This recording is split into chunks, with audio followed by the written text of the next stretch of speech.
Hi, Redeemer. Welcome to this week's update. Um, just a couple things to talk about this week. Number one, regarding online services, imagine we're kind of getting used to that. Still not ideal, but we're getting into the rhythms of what that looks like in our lives. And as far as the question of how long that's going to be, we just don't know. I would encourage us just to kind of settle in.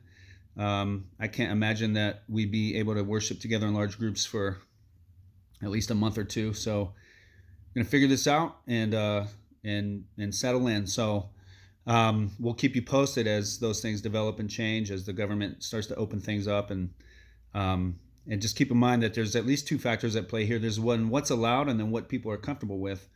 Um, to what extent, if the government just said, "Hey, you guys can all do whatever you want and worship all together," that doesn't mean necessarily everyone at Redeemer would participate in that. I know that that's not the case through personal conversations, and also the survey I sent out. Number one, I know I didn't do a good job of providing context for that. I really was trying to get a sense of just where our people are. There's just a lot of conversation out there, articles about our perspectives on this, and to what extent uh, we feel like there's a legitimate concern, and to what extent we feel like it's blown out of proportion.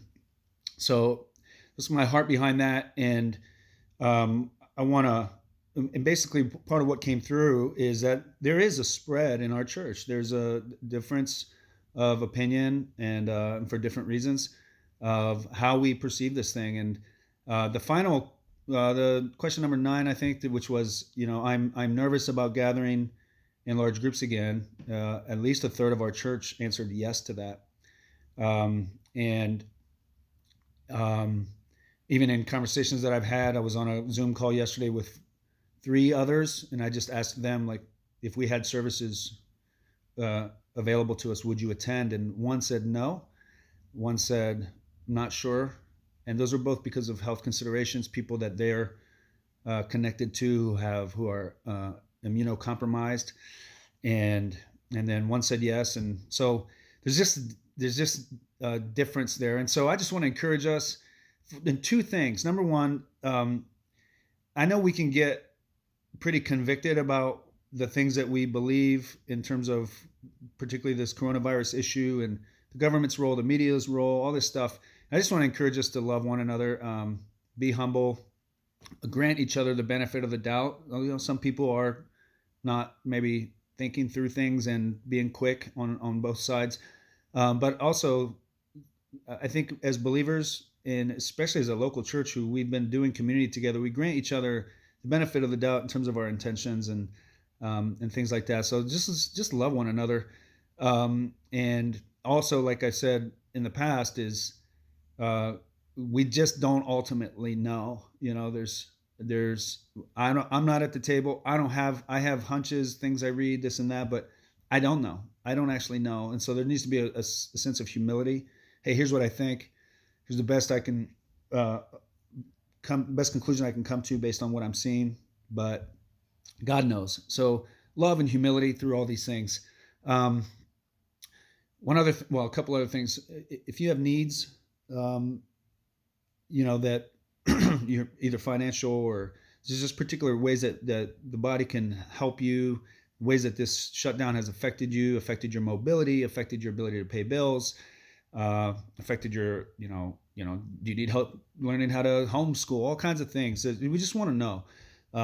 And some of that comes out in personal conversations, but I just want to encourage you, if there's something that you want the church to know in a way that we can serve you, then reach out, info@redeemerhome.com. That's that one email that can always depend on getting through to Aubrey or me, both of us really. And then from there, we can get the communications out to the appropriate places. So also, if you have been praying about donating some or all of your government money, your CARES Act money, to coronavirus relief, then there's a link on our giving page now. So if you go to redeemerhome.com and click on give, it will take you to the giving page.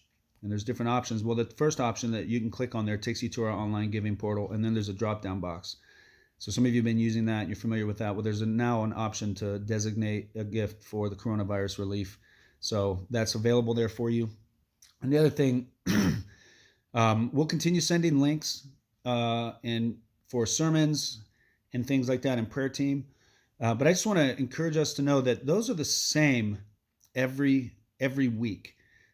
So every week, the Sunday sermon, the online service will be on the Facebook page, the public Facebook page. So if you go on Facebook and search Redeemer Church Cedar Rapids, right? These aren't the private groups that we're put into that we can talk to one another and no one can see. This is the public Facebook page. That's there every single week, and it's always on our website. If you go to redeemerhome.com, the very first thing you'll see on the website and the very first link, it says online service. So every single week, those links are exactly the same. And so I've been trying not to inundate you with a lot of unnecessary information, but I want you to have that. So if you see, these emails coming through saying, hey, here's the link, and you already know that, that's all right. Just delete it. Some people have had trouble finding that. So we just want that to be available. We don't want anyone to be sitting at home wondering how to watch the service. So there's going to be a certain sense of oversaturation and communication there.